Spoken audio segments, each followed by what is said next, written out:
Hello and welcome to a video designed to help you for your English language GCSE. This video is for the English language paper 2 and we're looking at the first section, which is reading. So to help you, you'll need these inserts, these texts. The could you do your child's homework, and that comes with a second text, which is a letter from a boy to his father. You'll need these before you can go on. So this is looking at question 2, and here's an example of the sort of thing you'll get in the exam. You need to refer to source A and source B for this question. Use details from both sources, write a summary of the differences between Eddie and Henry. They're the two boys in the articles. So this is the assessment objective list for this question. Identify and interpret explicit and implicit information and ideas. Select and synthesize evidence from different texts. Well, evidence means quotations. This implicit word, that's the key idea. So implicit means something which isn't on the surface. You're not being asked to list facts like you would be in question 1. You're looking for something you have to dig a little bit harder to get. You'll be using words like implies and suggests, or talking about something that the reader can infer.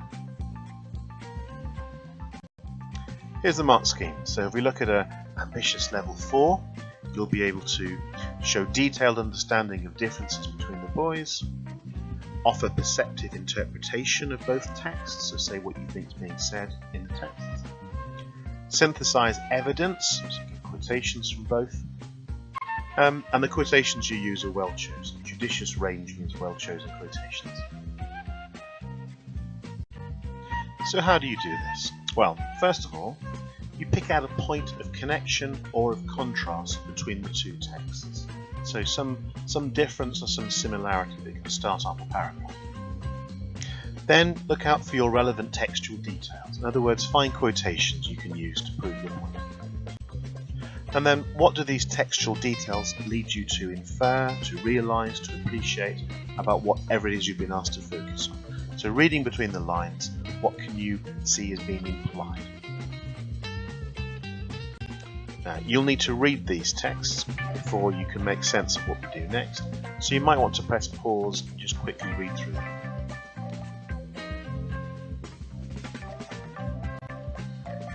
So a reminder of the question.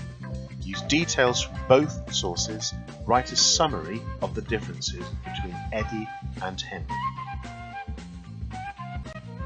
So here's an example answer. The first thing we'll do is start off with our point of comparison or contrast. For this one, it's a difference. One difference is the boys' attitudes to their fathers. So what we're going to have to do next is back that up with some textual reference. So whereas Eddie teases his with "you can't think of one, can you?" and uses his special mocking voice when his father struggles, Henry repeatedly refers to his father as "my dear father," begs him to pray not mention anything to the teachers, and even pleads, "I hope you will let me come home at Christmas." The word "whereas" shows we're going to do a contrast between details. So next thing we need to do is to show what we are inferring from this, what we're doing when we're reading in between the lines. Well, we can infer from this that Eddie's relationship is closer, or at least less formal. His mocking seems good-humoured, perhaps suggesting he sees his father as an equal and enjoys the fact he is better than his father at the work. Henry is far more concerned with his father's status, and we can infer from his pleading that he feels anxious about his father's power to control him. Now look at the phrases that indicate to the examiner that you are inferring. So we can infer from this. There's a detail which is suggesting, and we can infer. Let's look at another paragraph. Another difference is the boy's access to luxuries. So let's prove it. Eddie refers to pizzas and has his own computer in his bedroom, whereas Henry refers to bread, which is nearly black, and our beds stuffed with chaff. We can infer from this that Eddie has access to more nutritious and flavoursome food, as well as having more privacy than Henry. Eddie can relax in his bedroom and his father must knock to come in, while Henry's reference to our beds perhaps allows us to infer that he sleeps in a dormitory with lots of other boarders. Now again, these details aren't on the surface, you're having to read in between the lines. Our beds, the word our, and we can infer from that that there are other people in the room with him. It doesn't tell us that. A final comparison. The boys also have different attitudes to their schools, so let's prove it. Eddie refers to experimenting with writing, and his father describes him as irritatingly good at his maths, whereas Henry worries about being flogged and is concerned that letters are all examined by teachers before being passed on. So now we're going to analyse it. We can infer that Eddie is relatively relaxed about his school and seems successful, to the point where his father is proud. Henry clearly sees his school as a sort of evil prison, where the boys are all used more like bears than Christians. However, while his father admits ill treatment, he seems suspicious of Henry's appeals, as he thinks they are part of a scheme to get sent home, and seems more interested in his other son. So again, we've got the we can infer. Now you'll notice there are other little short quotations which are being used to prove a point in this. That will be a feature of one of the higher marks.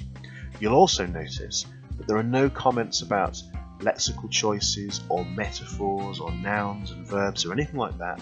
That's not in this question. It's just what you can infer from the information and the choice of words, but it's not a technical analysis of the language. Here's a summary you could print out, if you haven't already got it, of some of the sorts of phrases that you would use. You'll notice at the bottom it tells you that implies and infers are not interchangeable. They mean really different things. So for example, I can infer from the text that the writer disapproves. That's correct. I can imply from the text that the writer disapproves is wrong. Texts imply, readers do not imply. The tone of your voice implies that you are angry. Yes, it's giving me a hidden message. The tone of your voice infers that you are angry. No, you can't infer from your own voice. That would be strange.